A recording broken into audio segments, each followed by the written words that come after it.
Welcome into the CHGO White Sox Podcast, coming to you live from Studio A of our CHGO offices here in the West Loop of Chicago. I'm your host, Sean Anderson. Alongside me, the full CHGO White Sox crew. That's Vinnie Duber, our CHGO White Sox beat writer. You can follow him at Vinnie Duber and read his latest work up at allchgo.com. The man in the middle is Herb Lawrence. Hello. You can follow him at Ecknerwall23. He's our CHGO White Sox community leader. You can follow the show at CHGO_White Sox. You can follow me at Sean_W_Anderson. If you're hanging out with us on this Thursday afternoon, hit that thumbs up button. We are being produced today by Lawrence Benedetto. Oh. So it's the O or the vowel at the end of the name that makes someone Italian? I believe so. Or the way you say the name of the country. So you're saying it's Italia. Italia. Do you think Dominic Fletcher's saying Italia? No, he's saying Italy. All right, so Dominic Fletcher, you are not Italian. Or right? Italy. Not. Yeah. That's how we do it here. Italy. Sure, yeah. Italy? Yeah, Italy. Italy? ITLY. Hit that thumbs up button. Subscribe to the CHGO Sports YouTube channel. We are going to be talking about the major storylines that have developed for the Sox after just 12 games. 3 major injuries to Luis Robert Jr., Eloy Jimenez. Yeah, make sure you get that salute off. You have to. Eloy Jimenez and Yoan Moncada. The emerging ace that is Garrett Crochet, and much, much more. We'll talk about the odd optioning and now apparently re-optioning of Oscar Colás from the major leagues down to Charlotte, and we'll wrap it up with Corey Lee being a star, as John Triffin said, right? Star catcher in Major League Baseball? Corey Lee's not a star at his house. Corey Lee is the best hitting catcher on the White Sox. That's true. That's just a fact. Corey Lee is the youngest catcher on the White Sox. Also a fact. All right. There you go. But somehow, Corey Lee is not the only former Astros catcher, as Max Stassi and Martin Maldonado. I mean, we just got all the catchers from the Astros. Sure. Max Stassi's just on the Charlotte Knights right now. True, but soon he'll be a Chicago White Sox. Hit that thumbs up button. Make sure you're subscribing, and let's get into it. Let's obviously start with the injuries first. What a blow this is. You try to get off to a great start, and we talk about this team's really going to rely on Andrew Benintendi, Andrew Vaughn, Luis Robert Jr., Yoan Moncada, and Eloy Jimenez to provide the offense, right? Everyone else this offseason was either a pitching addition or a defensive addition, and the guys that they're paying to be there to be the offense are going to lift them up. And 12 games later, none of them are active for the Chicago White Sox. Maybe Eloy Jimenez is coming. Benintendi and Vaughn are active. Well, the last 3. They just haven't. Their numbers aren't very good. Yeah. But, I mean, the 3 main guys in Robert, Moncada, and Jimenez injured. I know we've talked about this a lot this week, but how big of a blow is that? Because it is just truly deflating. And obviously a lot of people are frustrated, angered, but there's not much that you or even the players could have done about it. I mean, it's almost everything, really. I mean, imagine if this team was, pegged to be a contender for the division and this sort of thing happens, that maybe knocks you out of that realm of being a contender at the top of the division. Now, the expectations for this team were certainly not that high coming into the season, but those are, whether you are as a fan have been frustrated with those guys' development or not, those guys were the 3 best hitters on this team coming into the season, and they are all on the injured list. Like you said, Eloy Jimenez might be back very soon, but Luis Robert Jr. expected to be out at least a month and a half, if not longer. Yoan Moncada, 3 to 6 months might be the end of his White Sox tenure if it lasts 6 months. But it's shocking that it came in this small of a window. We've talked obviously how this is nothing new for these guys, unfortunately for them, but to all have it happen within the first 2 weeks of the season is just it's just shocking, and it really deals a blow to what Pedro Grifol wanted for this team, for what Chris Getz wanted for this team. I don't think a lot of people on the outside are like, oh, well, now they won't, make the playoffs because these guys are out. But the team itself wanted to do better. It wanted to prove people wrong and prove those computers wrong and that kind of thing. It makes it really hard to do that and really hard to make any sort of progress that you want to make from a winning standpoint when the three best guys in the middle of your lineup aren't there. Yeah, I mean, think about it as a opposing team. When you don't have those three guys in the lineup, the White Sox are easy to pitch against already when those three guys are in the lineup, but without them in there, there's really no thunder. I mean, sans the newly found power bat of Gavin Sheets.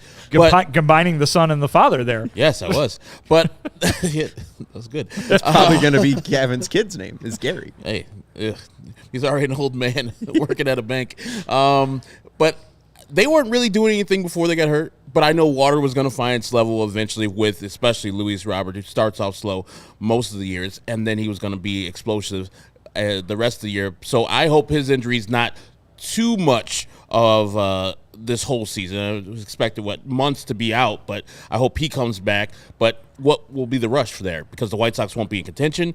He still has 3 years left on his contract. I'm sure the White Sox want to take it slow with him and make sure that he is healthy before he hits the field this year. And so, yeah, it's going to be tough for the White Sox to overcome the 3 injuries they have. But as Vinny said, they weren't competing this year.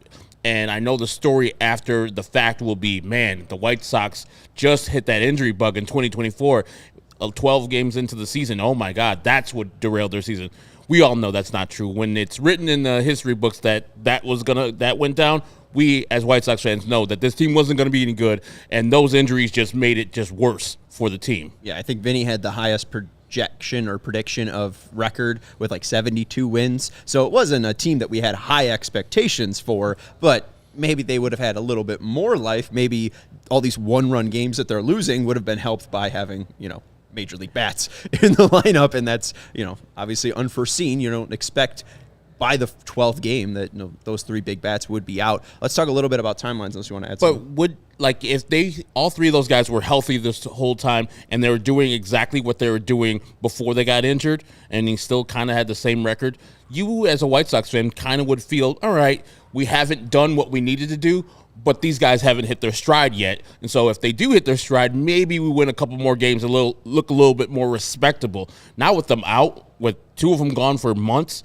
it's very bleak, very distant. And let's talk a little bit about them being out for months, because as Alejandro says, 3 to 6 months, referring to Moncada, is a wide time range for an injury. And we heard kind of differing opinions about the Luis Robert injury. Obviously, in 2021, he had the same injury, but it was grade 3, not grade 2. It's currently a grade 2 injury, and I think most people expect it to be 6 to 8 weeks, but we also heard from Bob Nightingale that it would be months. Months.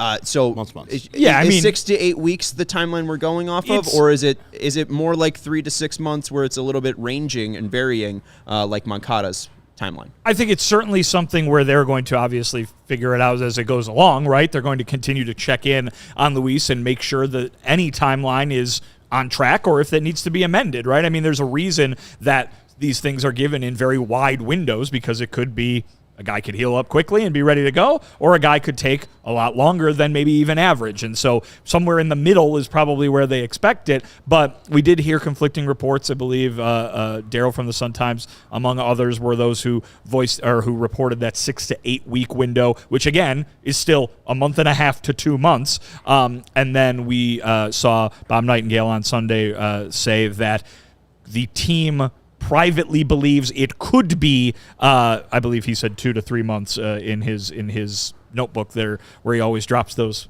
little nuggets that you have to scroll down for. But so that's another wide range, right? That's a month and a half to 3 months, maybe, if you do want to include both of those. But they're wide ranges for a reason, and I think that you can't treat them necessarily as gospel, because all of a sudden 3 months, if they say he's going to be out at least 3 months, and they could, or, in referring to Moncada, and it could be as many as 6, but they don't say it, then 3 months come along and everybody's like, why is he not healthy? Why is he not healthy? Why is he not healthy? So they give those really wide ranges on purpose, and I think that it really is a wait-and-see type thing to make sure the player is doing as scheduled, better than scheduled, or worse than scheduled. Oh, yeah. I couldn't imagine Vinny if they gave a 3-month diagnosis and he comes back after 4 months. This Moncada, just lazy.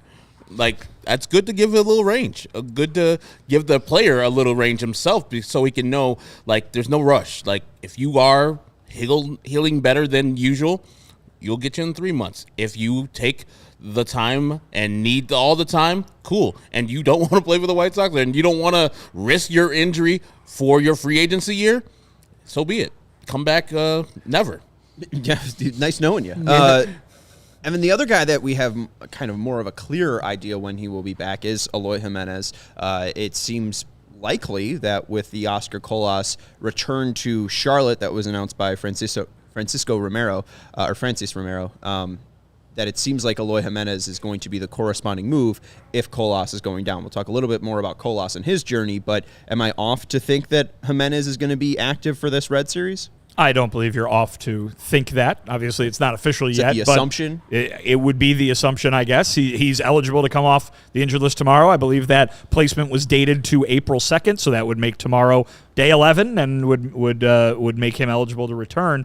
If you've got another, the second half of that roster move already being reported, that would be the one that would make sense to me as well. And remember, too, they were trying to see if he had to go on the IL at all. So you would think that he would have been fine somewhere in that 10-day window, not necessarily all the way to the end of it. So, yeah, it would make perfect sense if he were to return tomorrow for the Red Series. Yeah, that sounds good. Eloy needs to come back for this team. Like, they're 2-10 now. Like, this the Reds team, while not great, can explode on them. And then after that, they have the Royals. Like, the White Sox can be worse than they are right now. Like, the Royals have won 7 games in a row, and they're just housing, absolutely destroying the Houston Astros right now. And I hate to say it, Vinny is just good at predictions. He keeps on picking Sheets to win and Lee to win, click the pick. And now Bobby Witt Jr. is going out to a great-ass start. Okay, if Juan Soto hits 40 home runs in New York and Bobby Witt has, hits 40 homers and steals 40 bags, there's no way that a kid from Kansas City who's coming in 4th place in the AL Central is beating out Juan Soto. Maybe, no, because he probably, as a shortstop, has a higher WAR than Soto. You're such a dork. Does it's he the not? Pinstripes. It's your right fielder hitting 40 bombs for a team that's coming 2nd place in the American League East. Come on. That's a unanimous MVP. But if the Royals go in first place. But also, here's the thing. What's the prediction? Is the prediction who's going to be the most valuable player, or who are people going to vote for most valuable player? Who's going to win the award? Because then you just pick a Yankee every year. Yeah, it's a pretty good strategy. Yeah, usually win. I'm with Sean on this one for All right. sure. Well, and Jim's saying neither of them are going to beat out Adley Rutschman. We hope for your future, Jim. That's mine. We're going to take a break real quick. I do think that Christopher and Luis's comments are very similar, so we'll get to those in a second. Want to let you know, though, about our friends over at Lucy Nicotine. They're made for your nicotine routine, and they're 100% nicotine, always tobacco-free, and you could choose your form. They have pouches, breakers, or gum. You could choose your strength as well, from 2 milligrams up to 12 milligrams for people that are, infrequent nicotine users or people who do have everyday nicotine routines. And you could also choose your flavor. They have mint, apple, ice, espresso, mango, and more. You can go check out those flavors at Lucy, lucy.co/CHGO Sox. But mainly, if you're looking to stop and save yourself the weekly gas station stop, sign up for a monthly subscription with our friends over at Lucy. You'll save 15% then going to that gas station, and there's no commitment. You can cancel at any time. And the big thing that we want to let you know about is the Lucy Breakers. They're nicotine pouches, but with a tiny capsule inside. The capsule contains liquid flavor that saturates the pouch before it's even in use, and you can break it with your teeth, get it situated, and boom, an instant nicotine release when you need it. So check out Lucy. Level up your nicotine routine with Lucy. Go to Lucy, lucy.co/CHGOSOX, and use promo code CHGOSOX, CHGOSOX, to get 20% off your first order. Lucy offers free shipping and has a 30-day refund policy if you change your mind. That's Lucy, LUCY.co, and use code CHGOSOX to get 20% off and always free shipping. Lucy products are only for adults of legal age, and order is age verified. Warning, this product contains nicotine. Nicotine is an addictive chemical. I know when I go out and I'm betting and people look at my app and they're like, hey, Herb, what is Prize Picks? And I tell them, Sean. What do you tell them? The Prize Picks is the largest daily fantasy sports platform in North America. It's the easiest and most exciting way to play DFS. It's just you against the numbers. Instead of battling against 1,000 players, including pros and sharks, you just pick more or less than 2 to 6 player stat projections and watch the winnings roll in. Football season might be over, but the action is heating up on the floor right now. The fight for playoff home court is going on right now, and there's no shortage of high-stakes basketball moments this time of the year. Get in on the excitement with PrizePicks, America's #1 fantasy sports app, where you can turn your hoops knowledge into serious cash. And I've been telling you guys that it's coming up, the play-in game, the 9 seed versus the 10 seed. It's the Chicago Bulls versus the Atlanta Hawks. And what I usually play whenever these teams meet is more than on points, rebounds, and assists for Ayo Dosunmu, and less than points, rebounds, and assists for Trae Young. Even in a play-in game? Even in a play game, because you know Ayo is going to lock Trae Young down like he does every single time that they play him. So you're saying it's going to be a big day for Mookie Blaylock, though? Well played. I don't think he's around anymore. No? I love Vinny, those old sports people. Mookie Blaylock. Wasn't Shout out that to the Pearl album Jam. 10 named after him? Yeah. Because Pearl Jam's original name was Mookie Blaylock. Wow, I did not know that part of it. Wow. You should watch PJ20. Pretty good doc. Should I? Yeah. Okay. I don't know if you're a big Pearl Jam fan, but it's a well You could wear a Mookie Blaylock jersey while you do so. They speak about Mookie Blaylock. I've went to one concert up in Wisconsin. It was all right. I don't Mookie like Blaylock or Pearl Jam? Pearl Jam. Oh, okay. I forgot. It's the amphitheater out there in Wisconsin that's kind of terrible, where the sound escapes and you really can't hear it. I have no idea. East Troy? Up in East Troy? Yeah, I think it is. It's Alpine Valley. Alpine right? Alpine Valley, Valley. It was not good, even though the concert was pretty good. Let me go back to the PrizePicks. Go to prizepicks.com/CHGO and use the code CHGO for a first deposit match of up to $100. That's prizepicks.com/CHGO and use the code CHGO. Pick more, pick less. It's that easy. And Wolf Larson, you bet your ass that A, you're spelling my name wrong. It's not SHAWN. But also, I am too young to remember 1995 and Barry Larkins winning the MVP. But my whole point is that Bobby Witt wouldn't beat out a Yankee. The Reds, last time I checked, are in the NL in a different, league. Let's see how the season plays out, Sean. And that Reds team won the NL Central. I was saying that Bobby Witt and the Royals are going to come in fourth. Hey, if Bobby Witt wins the AL Central and the Royals win the AL Central, not just Bobby Witt, that'd be great if he just became his own team and won. But I don't know. A lot is going to happen for a Royal to beat out Juan Soto and the Yankees. No? I'm telling you, man, if he does what you're projecting, a 40-40 year, and playing a good to great shortstop, who's going to beat that? A Yankee who's hitting 100% better than an average MLB hitter. He's got a 191 OPS plus. Okay. This is Soto. Oh, he's great. There's no doubt. But I don't know. if the Royals win the AL Central, some consideration is going to be made for Bobby Witt Jr. He'll come with in second. probably like a 7 or 8 WAR. He'll probably come in third, too. I mean, Mike Trout's having a pretty good year in the AL West. So maybe we got Soto 1, Mike Trout 2, and Bobby Witt 3rd. Do you got an AL MVP vote? Don't know as of this moment. Right. Well, I had one last year. I don't know if you do get the back-to-back, and I'm just hopefully banking on you not getting the MVP vote, and that way Bobby Witt doesn't get extra votes. Yeah, I think I'll vote for the person who deserves it. I think you will. I think you have journalism integrity, right. but also for the bit. For the bit, right. Anyways, let's go to the chat because there were 2 comments that I didn't want to bring up. You got Christopher saying, I feel bad for Eloy and Moncada, but what were the odds they were going to be on the team past this year? Let's see what we have with the young guys. We know Robert is a star. And then Luis Alberto saying, is it worth it to tank this season if we won't get the #1 pick? Obviously, we have brought up that the White Sox do have the 5th pick in the 2024 draft, but that's because of 2023 results. And there is a rule that you cannot get back-to-back top 10 picks if you are in a large market and spending X amount of dollars. The White Sox, when we're spending over the X amount of dollars, so they cannot have back-to-back top 10 picks. And just to Christopher's point, yes, let's see what you have with the young guys, but also maybe not in April. Maybe let's see what we have in the young guys in September or August. It just feels so early to have all of this collapse under them. And I know we have a lot of moments where this team has collapsed since 2021 under them, but this early just seems so cruel, unusually cruel for the Chicago White Sox. So I think the hope was, hey, maybe Moncada and Eloy can have nice seasons, and by July we can flip them, and then, hey, here's Colson Montgomery, here's Brian Ramos. With the Ramos or with the Moncada injury, though, is there potential that any of these guys get expedited a little bit earlier, especially with that 3 to 6 month time frame? Do we see a Colson Montgomery or a Brian Ramos at all? Is it now Lenin Sosa's time to stretch out the legs on the MLB roster? How do we feel that the Sox are going to go about the prospects and that they have in their system? Is there a rush to get them to the major league level now that opportunities are open?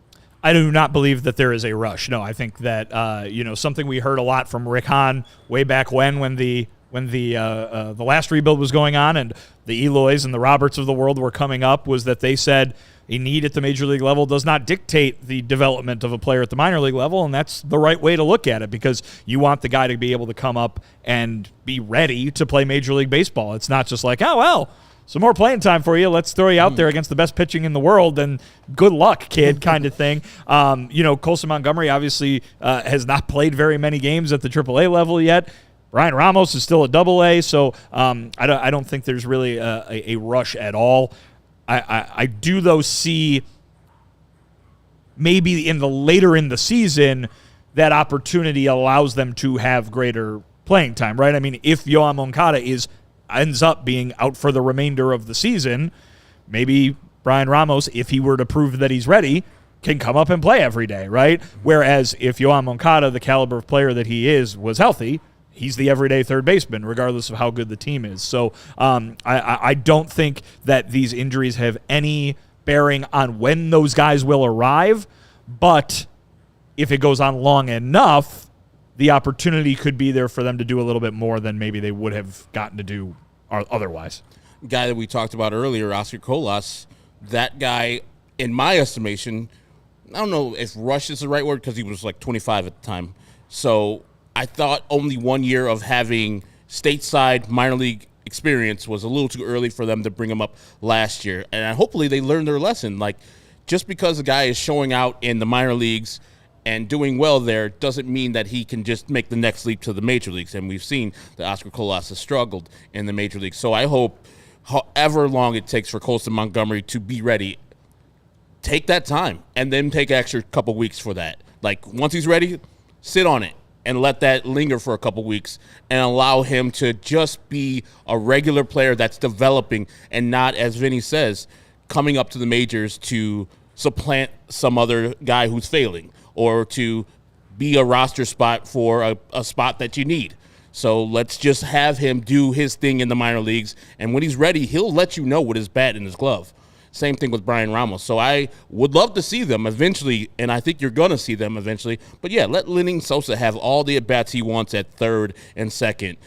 Let all these other younger players have all these bats at the positions they are. But for these young people that they're going to be banking on for the future, like Colson Montgomery, Brian Ramos of the world, let them chill out. Let them just do their thing and not rush them up to the major leagues, because I think that's how you mess up players. And I don't know if Andrew Vaughn was necessarily messed up, but his only 1 year of service time or minor league time before he was a major leaguer, kind of, look at him 4 years into his career, he's not progressing. I think you're seeing, though, a lot of teams outside of the White Sox even give players more advanced assignments than expected, right? We Padres. see with the Padres specifically, even a guy that they just traded, CJ Abrams. I mean, CJ Abrams is only 23 and finally seeming to come into his own as a lefty hitter at shortstop. Hit a bomb off Kyle Harrison yesterday. Go look that one up. I mean, that one's like Barry Bonds territory that he hit it, and he's like 6'3" and super skinny. Like, I do wonder if the White Sox, especially because you have typically your best coaches at the major league level, would it not be beneficial to give those guys full reign and opportunity when you don't expect much from this team to fail at the major leagues? Because once your team is ready to compete, possibly in 2025, maybe 2026, they are ready because they've already gone through those ups and downs. I understand Andrew Vaughn might have been rushed a little bit too much, but also at this point, year 4, you'd expect Andrew Vaughn to get through those ups and downs, and it feels like he really hasn't steadied that ship yet, and that might be more on Andrew Vaughn. I do get too what Sam's point is. Player development is most important, and obviously we've seen the White Sox rush players enough. But also, is it rushing or lack of depth? And it's kind of, what came first, the chicken or the egg? Like, did the White Sox fail because Yoan Moncada was rushed to the majors and had high expectations, or was it because they didn't have an actual third baseman to replace him with, and when they finally did, they traded him to Miami? The top of the White Sox, the top of the people running the show for the White Sox are all former player development guys. Chris Getz was the White Sox player development head. Josh Barfield, who's the AGM, was the Diamondbacks player development head. Pedro Grifol has been a player development head. And then you've also got the guy who's currently their player development head in Paul Janich. So they've got a lot of people right now who have focused and are focusing on player development. One thing Josh Barfield said at the end of last season, coming over from the Diamondbacks, who have had a lot of success getting young guys to the major leagues in recent years, was every player is different. And that, I think, is the way to think about it. I know people want to... They want an organization maybe to have a style or an edict that they follow to, so they can then say, this worked, this didn't, over the collective. But the way to do it is to do it case by case. And so if they think that Colson Montgomery getting an aggressive assignment to the major leagues earlier in this season than most of us would have projected is the right thing for that player, then they'll do that. If they think Brian Ramos needs to spend a lot of time in AA and a lot of time in AAA, that's just an example. I'm not saying that they do. Then they'll do that, right? I think that the idea is they should be looking at each one of these guys individually. That's on the pitching and the hitting side, and not they can't rush the guy who can't be rushed, if that makes sense. You know what I mean? So when guys have been quote unquote rushed to the major leagues, it means that those individual players weren't ready for that yet, and that is on the organization to see, not in their identity and their rules of how they treat guys in general, but it's on the organization to see that in that specific player. That's what the White Sox should be doing, is taking that case by case basis. Yeah, and I think that there are players probably a little bit more mature, a little bit more ready for a different challenge. Like Mazman puts out Montgomery 17 Ks, 4 walks in AAA. Worse, he has looked in this category. I think MLB coaching will benefit him more than rather having AAA coaching. I mean, I think AAA coaching is just an extension of what their MLB coaching is. Yes, they're more advanced up at the majors, but I would assume that organization has streamlined coaching all the way up and down the system. So I don't know if it will be that much different than what you'll be learning in the major leagues. You'll be learning that pitchers are much better at the major league system than AAA, and so I don't think he'll do much better, and I don't think also that would be good for a young man's confidence if you're just going up there and just looking bad at the major league level once you get there. That's just me. I think that confidence is key in this game, in any game, and so failing, yes, is a good part of the process, but not before you're ready to fail. You need to be mature enough to fail and understand, okay, that was not good. What do I need to do to be better? Sometimes you fail and you just don't get back. You just are down in the doldrums and you're thinking, I cannot do this at a major league level, and you never recover. And you know who saw all of that, saw all that major league experience and said, I could do that, no problem. Garrett Crochet, who said I could be a starter, no problem. And I laughed at him. Yes, and then, I laughed at him. Yeah, and then, you brought it up again during the offseason. We laughed again. And then they said at the start of spring training he's going to be a starter, and I laughed again. And then he pitched on opening day, and I shut my damn mouth. Let's talk a little bit about the emerging ace in Garrett Crochet. Obviously, one of the more positive storylines. We've talked about the injuries for 26 minutes here, so let's get into a little bit of a bright spot. Crochet has been such maybe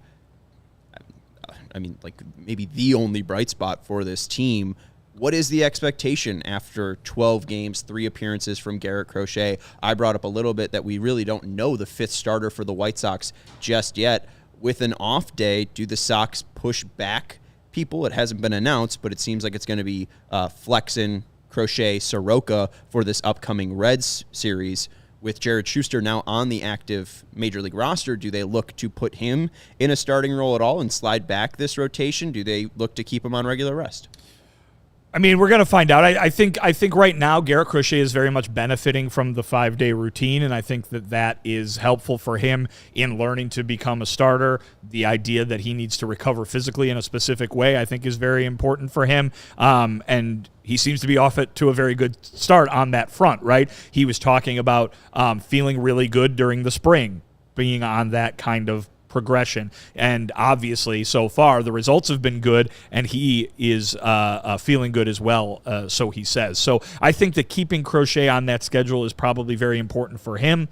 I don't know if Jared Schuster is here to do anything but be an extra arm in the bullpen right now.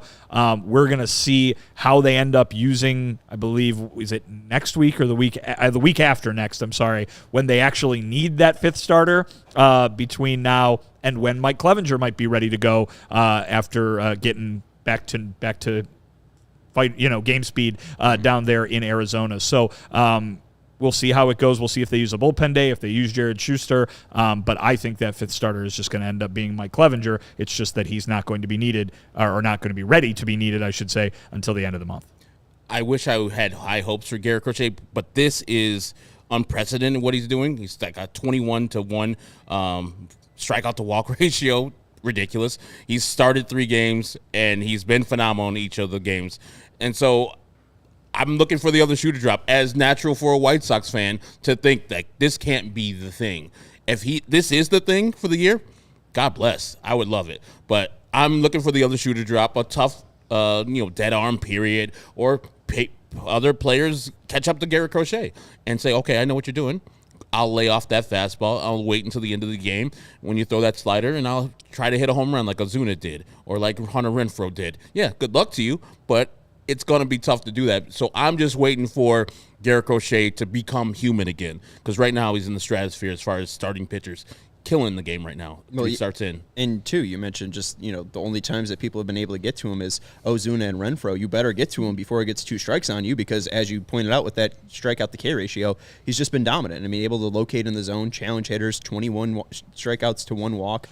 He's got a 200 ERA plus, so, I mean, technically he's a better pitcher than Juan Soto is a hitter, so I think that's a pretty good start a pretty good start there. You're not over there crowing about Garrett Crochet being the MVP? Well, again, Amen. Realistically, we got 150 games left. He's made 3 starts so far so good, but at some point the other shoe has to drop, and he just can't keep pitching every 5 days, right? At some point, this has to be managed. This has to be shut down. Like, that's just the expectation for most pitchers who haven't thrown over 60 innings in a career in a season dating back to college. Like, I hope that he goes out every, I got you, every 5 days and shoves, but whatever. Lawrence is telling us that we need to get to a break zone. So, Vinny, I was kind of hoping you would have done that before you got to Crochet, but that's okay. My bad. Well, then it would have been too early. Then we wouldn't have been in the break zone. Yeah, it was like right there. It's on the cusp. Would have been in the danger zone. Yeah, exactly. That we were in the highway to it. Wisconsin innovated break zones, from what I heard. They did. They gave us that sign. The labs, Wisconsin labs, turned out that sign. Guys, it's gray. It rained this morning. It's not as warm as it was yesterday, but I believe it's supposed to be almost 80 on Saturday. Yes. It means it's Shandy season, of course, and the fine folks at Line and Kugels have delivered us once again that seasonal wonder that is summer Shandy. You can find it anywhere. You can find it at the Jewels in the big stack of the cases that they've got over there. You can find it in Herb's hand right now.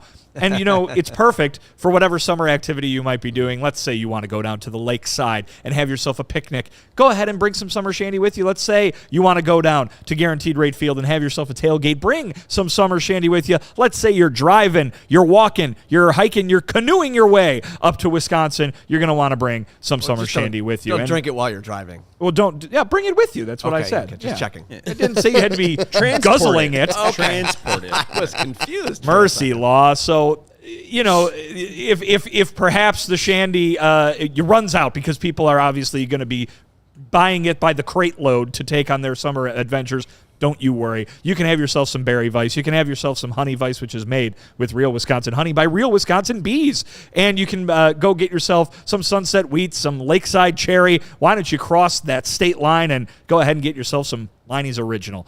Guys, flavor life's simple moments with Line and Kugels, the official craft beer of those Chicago White Sox. Go to Liney.com/CHGO to find delivery options near you. That's LEINIE.com/CHGO, or pick up Line and Kugels pretty much anywhere they sell beer. Line and Kugels, flavor the moment, celebrate responsibly. The Jacob Line and Kugel Brewing Company, Chippewa Falls. Yes. And we want to let you know about ourselves. CHGO. If you have not become a diehard today, we would love to see you in that Discord chatting with other White Sox diehards alike. We also want to thank Eric, Joe, and Alex for signing up to become diehards. When you sign up to become a diehard, you get a free shirt from the CHGO locker of your choice. You get 20% off events. You get premium written content for members at allchgo.com, like Vinny's White Sox weekly mailbag. Obviously, the post games, the pre games, these podcasts are free for you, but you also get membership card and a sticker pack when you sign up. So head over to allchgo.com and upgrade your fandom today over at allchgo.com. And when you're there, you can also click on our events page, and you could see events like our Sox takeovers. We got those starting in May. So if you haven't bought your tickets just yet, we got one starting on May 27th against the Toronto Blue Jays, June 24th against the Los Angeles Dodgers, and then on August 9th against the Chicago Cubs. If you go to that takeover day one day, you can buy a pass that includes tickets to all 3 takeovers and a shirt of your choice as well. I think it's a shirt from the opening day pack. So head over to allchgo.com and click that events page and check out what we have to offer for you diehards. So hit that like button. I think we got over 40 people or so watching, so make it make sense. Hit that like button if you haven't just yet. Alejandro gets a shout out from me for Ellie De La Crewneck. That's a pretty good pun. Nice. Pretty solid. It's pretty decent.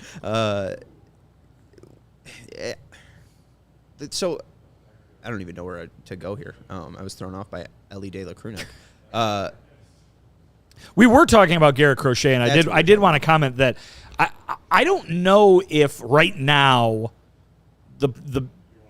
there's an anticipation that he's going to be completely shut down or that they're going to throttle back in any major way. I think you look to what they did with Michael Kopech in recent years as they were trying to do a similar thing, build up an inning base to try to get him back to regular starter status. I think that what they did was added some extra days between starts, right?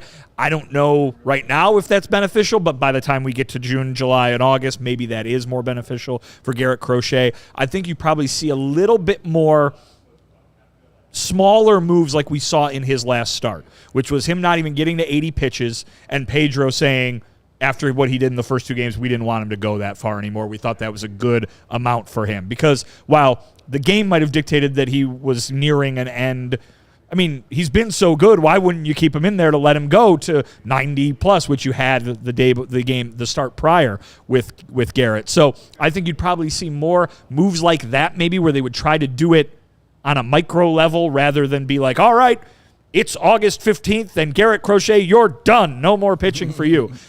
I don't know. Maybe they would try to do that, but remember we heard Garrett talking so forcefully about how that's not really how things are done anymore, and you might see that. They might have already communicated that to him. We'll see. So, again, it's another one of those. We're going to have to wait and see how it plays out, and it could very well evolve over the course of the summer. But right now, I would expect those little moves, maybe more so than a huge one coming at some point down the road. And correct me if I'm wrong, there's no blueprint for this. This is a one-of-one, right? Where a guy goes from 60 inning pitches in his whole major league career as a reliever to being a starter and just going as the opening day started. Like, it's kind of a unique thing that the White Sox are undertaking right now. And so they're going to be setting the blueprint for the rest of the league and themselves going forward. I hope it's not a normal thing the rest of the league is going to be doing, because to me and to Sean and I think to you, Vinny, it seems and it sounds still to be crazy that he is doing what he's doing right now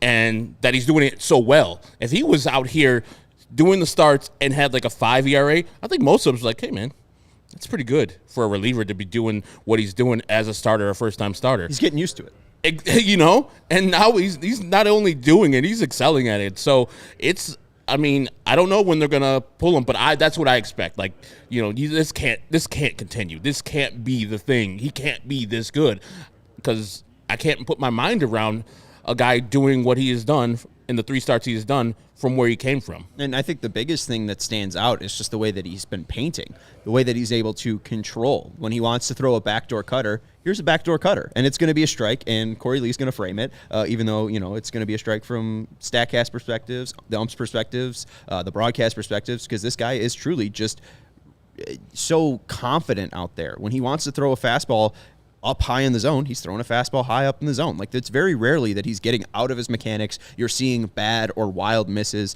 Like, when he's truly locked in, even his misses are enticing to the batter, and you really don't have a chance to wait and decipher whether 99 is going to be a strike or not. You either have to swing or not. It's so dominant so far, and that I think is what is so exciting, but then also just concerning, because it's like, how long can this truly last before there is some sort of shattering of that glass illusion or whatever. Yeah, and you don't want to do the thing where you're all in. You want to dip the toe into the pool. It's like, man, this is nice. I like it.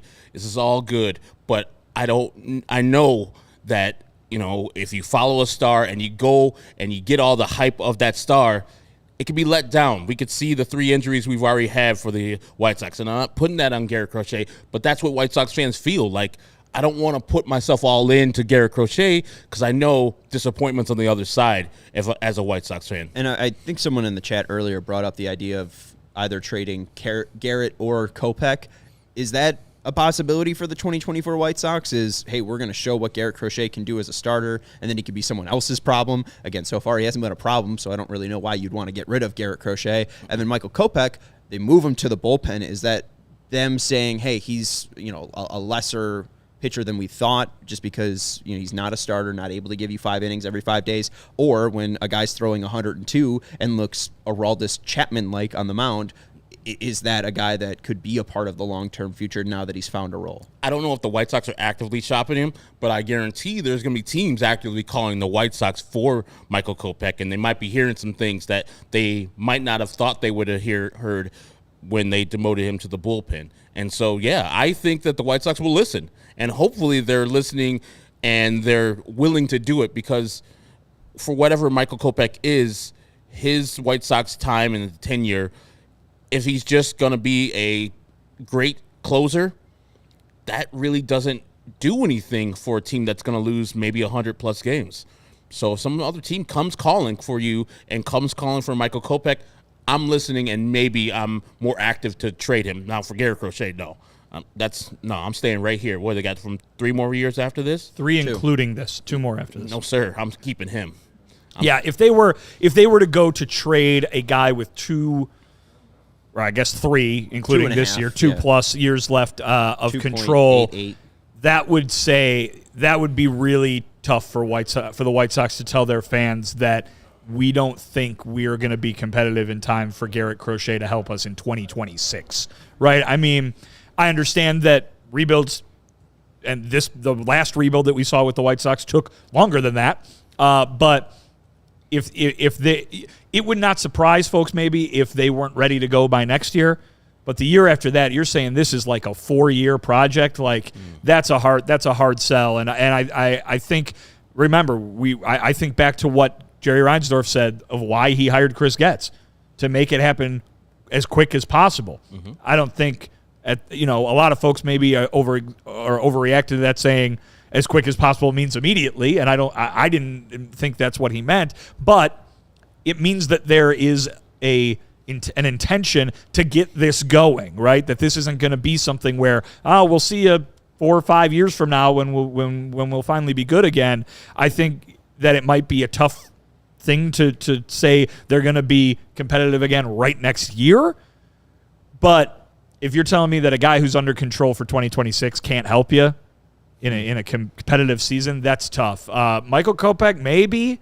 Like you said, he's a free agent after next year. Maybe you don't need a closer, or a closer is not something that is going to help you if you're non-competitive again next year. But, I would think that Crochet would be part of this long-term planning, not something that gets you guys who are part of the long-term planning. And it really hasn't seemed like the bullpen has seen its role shape out outside of Michael Kopech's role. Michael Kopech, I don't think has been, Pedro's referred to him as the closer. I don't think he's made a demarcation that this is our guy. No, right? But Pedro, I don't believe, granted I haven't been on the road with them or anything like that, but I don't believe he said anything other than what he said when this move was made to move Kopech to the bullpen back in spring training, when he brought up the idea of maybe he could be a closer, kind of unpromptedly. So maybe they were thinking that. But no, Pedro has not declared a closer at all. Do you think that's because of the shape of the team? Because we were talking earlier, I think it would have been really helpful to have your closer in a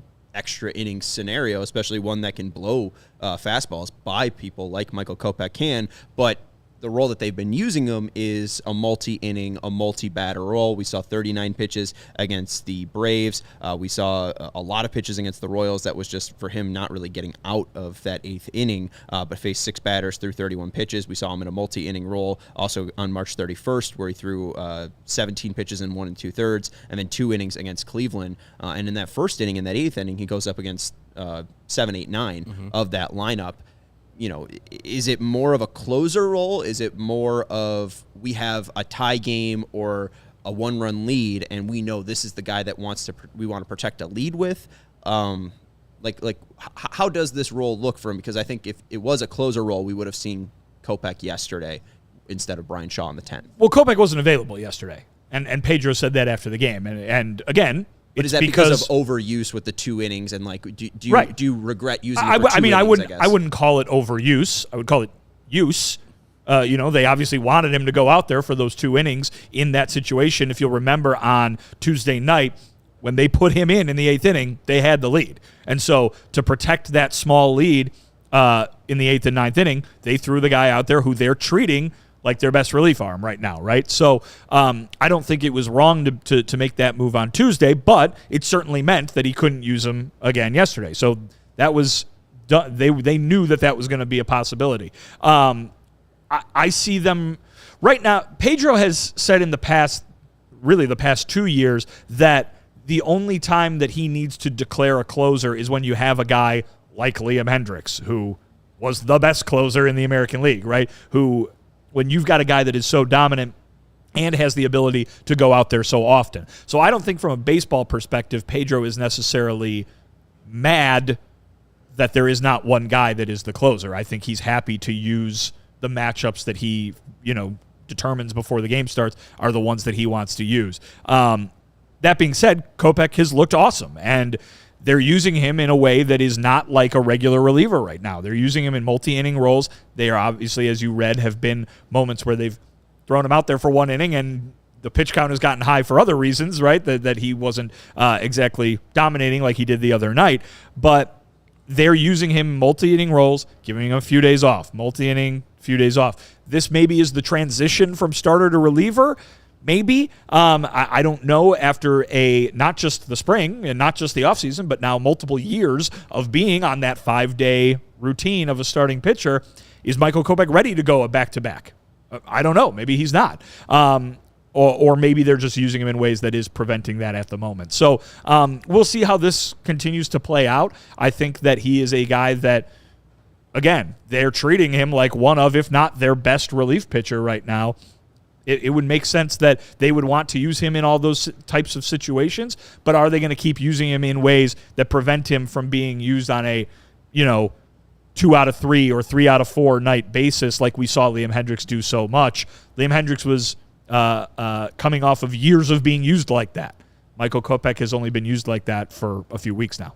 And yesterday, I thought the bullpen did a good job, except for our guy Brian Shaw. But that's also a tough situation to put yourself in all the time, no matter if you had a 1-run lead, where the White Sox did, or the game's tied at that point, because you're going to give that run up at second. That's pretty much fait accompli, and then you just have to do what you have to do to limit the damage after that. So I thought the bullpen did well, and I didn't need to see Michael Kopech in that situation. Firstly, because he pitched already yesterday, and I know if he was taken out of the 8th inning after on Tuesday's start and somebody else was put in the 9th inning and that person would have failed, man, Pedro would have got all the hate. But my thought is, use Brian Shaw. Why not have Brian Shaw face Brian Rocchio, Andres Jimenez, and Esteban Florial? So you mean for Tuesday? Have him put him in the 8th, and then have Kopech in the 9th, and then we didn't want to use him in this game because he just pitched yesterday, but now it's the 10th inning. We have a 1-run lead. This is the only scenario that we would use him in another 1-inning role. Go out and make sure, especially with the 1-run lead, that you have the stuff to make sure that runner doesn't advance, because you can just blow it by people. Like my thought is, did you have to use him for those 2 innings, especially at the bottom of the order against the 8th? Like, you couldn't have just used him in the 9th and save 11 bullets for Kwan, Jimenez, and Ramirez, whoever he faced? I think Pedro wanted to win the game. He saw an opportunity, a high-leverage situation. I know it's 7, 8, and 9, but you're protecting a 2-run lead with a shaky bullpen before that. Like, the White Sox have had a shaky bullpen this whole year. Yesterday, on Wednesday's game, was not the game where it was shaky. But on Tuesday, he sees a 2-run lead. They just gave up a 5-run lead. He doesn't want to see that anymore. He wants to close it down and say, that's it. Let me get the person that can blow balls right past these people, not play around with Brian Shaws of the world, not play around with the Dominic Leones of the world. Let's get that man who we know is going to be blowing these people past. And, yeah, you can only win today's game today. And, yeah, worry about Wednesday's game on Wednesday. And they had a 5-run lead, which Fetty immediately gave up. But the bullpen, I thought, acquitted themselves well. I hear what you're saying, Sean. Yeah, it probably would be good if you would have had somebody more reliable like a John Brebbia healthy, or if Stephen Wilson was available, or if I don't know if he pitched earlier. Yeah, he pitched earlier in that game. Wilson pitched back-to-back. He pitched the day before. Tuesday too. and on Wednesday. Tuesday, yeah. Yeah, so it would have been great, but I have no problems with how Pedro handled the bullpen on Tuesday or on Wednesday, because he only had the people available who he had available that day. Sorry, I was wrong. He didn't pitch Tuesday. That was who started Soroka, right? I think it was Soroka, Leisure, and then Kopech for 2. Leisure threw more than an inning also, didn't he? Yeah, he wasn't available yesterday. No, Leisure wasn't available. Why? Now all these games blur. Woof. Okay, let me. And check it's this. only April 11th. And there's only been 12 of them. Yeah. No, Wilson ended up pitching. So Leisure went 2, Soroka went 3 2/3, then Hill went for a third. 2/3, yeah, and then Leisure for 2 innings, Wilson for 1, and then Kopech for 2. So I don't know. We'll see how the bullpen management turns out. Obviously, there is injuries to Brebbia, but I don't know. I feel like you still have to manage it a little bit. Also, earlier, AJ brought up that I was wrong. Apparently, it's the top 1 to 6 teams. You can't go back-to-back. The only thing that I've read is from Yahoo Sports, so maybe we need somebody else to explain the MLB draft lottery better to us, but this is at least from Yahoo. When MLB wanted to stop tanking, it really wanted to stop tanking. Not only do bad teams now face long odds to receive the draft picks that used to be handed out to bad teams, but they also cannot win a top pick in consecutive years if they are a large market team or paid into revenue sharing. Those teams also can't pick earlier than 10th in back-to-back years. So I don't know if it is a 1 to 6 thing. There is a thing where teams that received revenue sharing can't win a top pick 3 years in a row.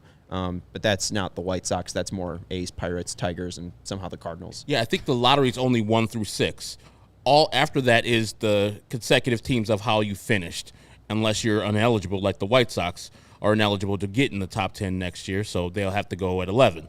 If they're the worst team in baseball, their highest, I think, could be 11th pick. So only 1 through 6 of it. Like if the White Sox would have finished out of the top 6 this year in the lottery and finished like at 7th, then I think they would have been eligible to pick back into the draft. Wait, so you're talking next year. Okay, hold on. Because the lottery instead of having the 5th pick in 2024, if they were 7, is what you're saying? Yeah, if they're on the other side of the lottery, they would have just, because it just goes in order of worst record to best record after that, unless you're ineligible like the White Sox are next year. Thank you, Dr. Herb.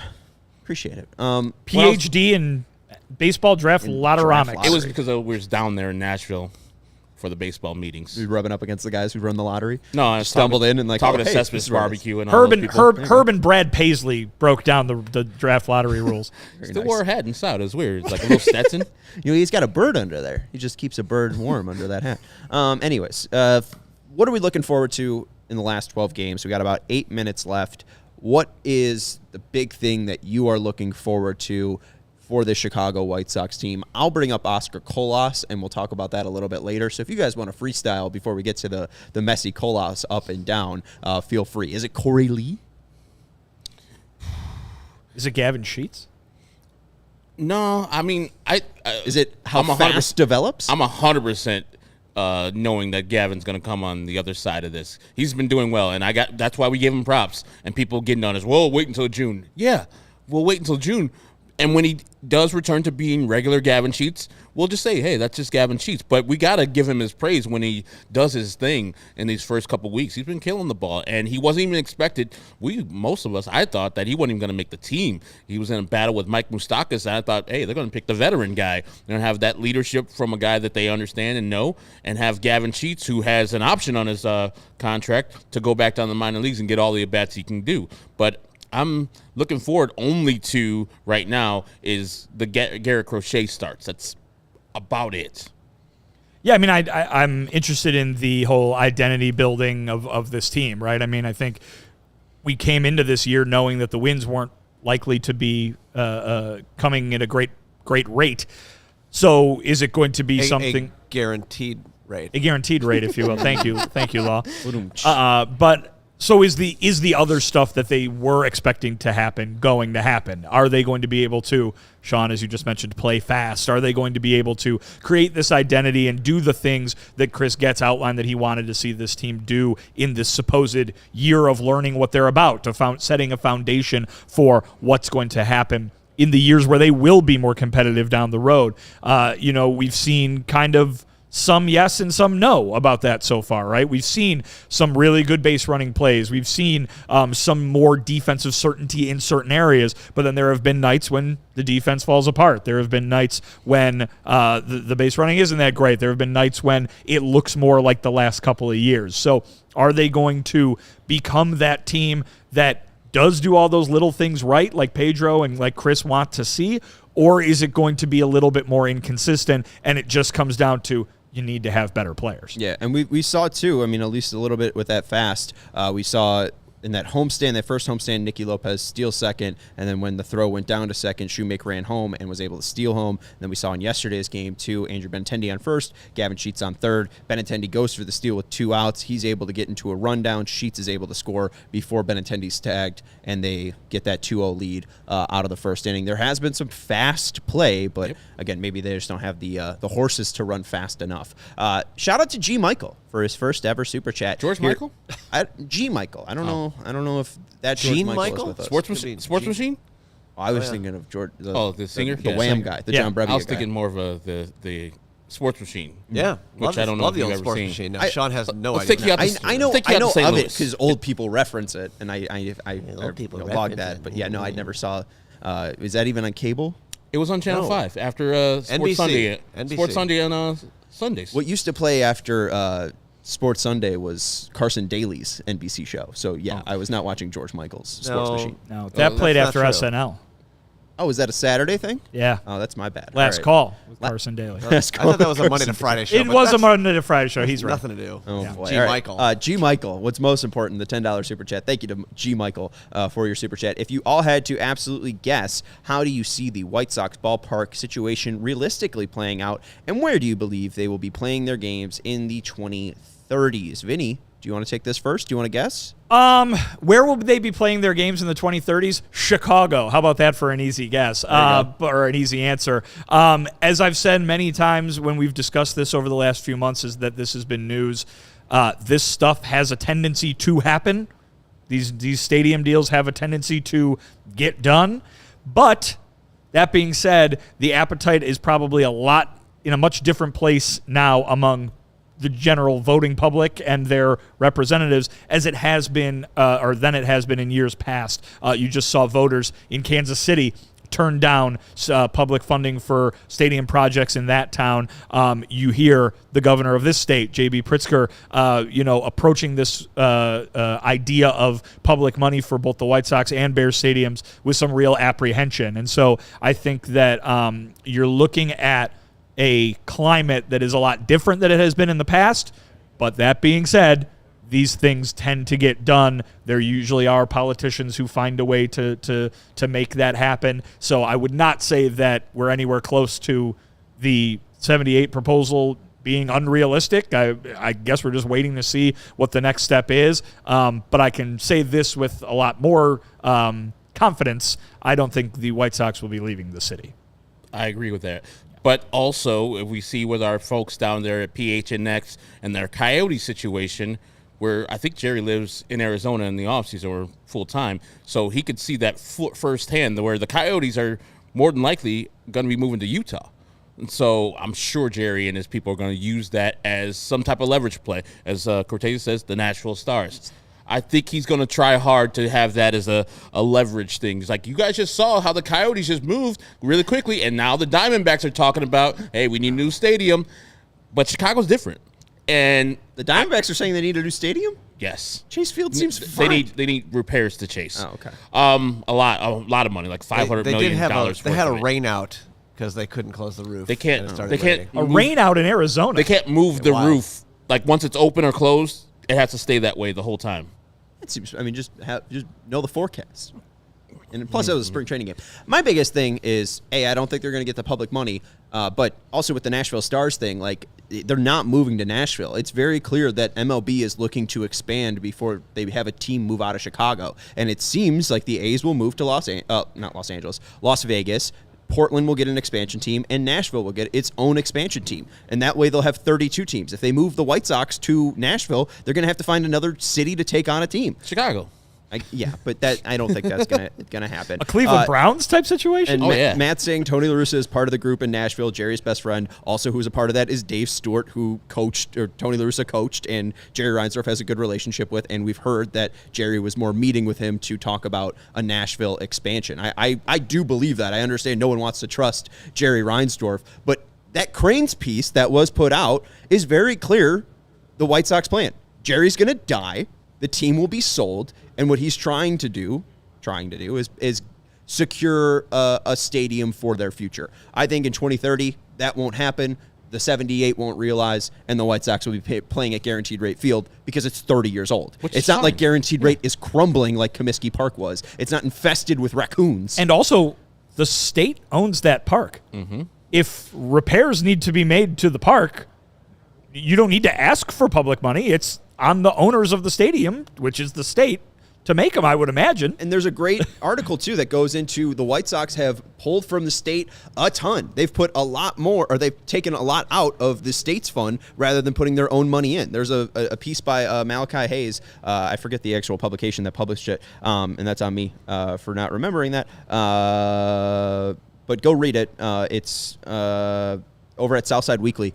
It shows the difference between how little Jerry Reinsdorf pays from his actual pocket and how much he takes out from the Illinois with the ISFA owning Guaranteed Rate Field. It's easier to pull that money out.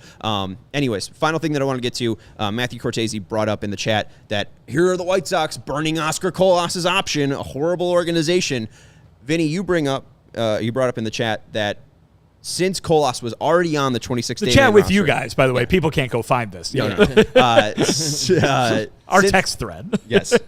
Maybe we'll get into an Ipe situation and people can, Oh, no. get our. Oh, okay. No, that's good. We're good. Anyways, Vinny brought up the point that Colás was already on the 26-man roster, and then Herb went and found the actual definition. Players on the 40-man roster are given 3 minor league options. An option allows that player to be sent to the minors without first being subjected to waivers. Players who are optioned to the minors are removed from a team's an active 26-man roster but remains on the 40-man roster. And then what's important to Colás, a player who is on the 40-man roster but does not open the season on the 26-man roster, like Colás, or injured list, must be optioned to the minor leagues. Once a player option has spent at least 20 days in the minors in a given season, he loses one of his options. Only one minor league option is used per season, regardless of how many times a player is optioned to and from the minors over the course of a given season. So, if the White Sox didn't use this option, they were going to lose it anyways. Well, they just could use it. They already optioned him in spring training.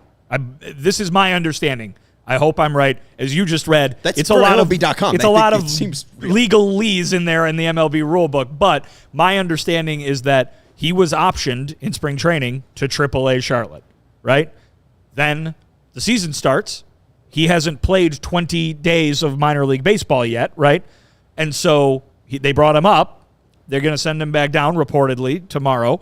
Once he hits that 20 days, that option was going to go. So he was going, by the end of this month, he was going to be down to one option anyway. That second option, which is the one that stays for the rest of the year. So not only that, Oscar Colás was going to come up at some point this season.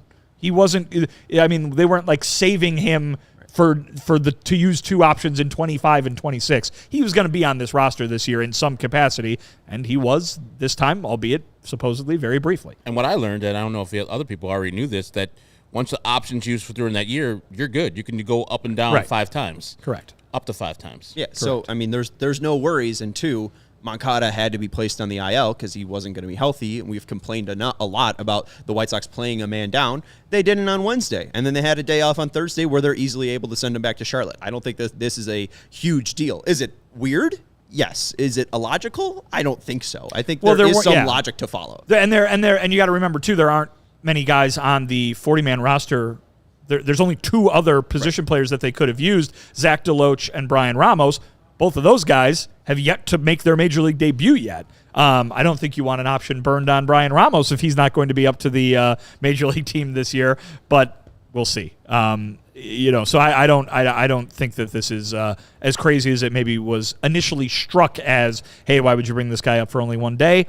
Turns out it just them's the breaks, but they weren't even. It's not even going to be that big of a deal. Seemingly the endless baseball rule book that you can easily digest in probably 2 hours, right? If you wanted to read it. You get lost in that thing. Oh, don't. Anyways, that's going to do it for the CHGO White Sox podcast. We'll be back on Sunday for a post-game show with the Sox and Reds. It does seem like our guy Garrett Crochet will be starting on Saturday. I hope we see a Jerry Schuster start so we could talk about a Garrett Crochet start on Sunday, but it's looking like it will be Mike Soroka versus Nick Lodolo.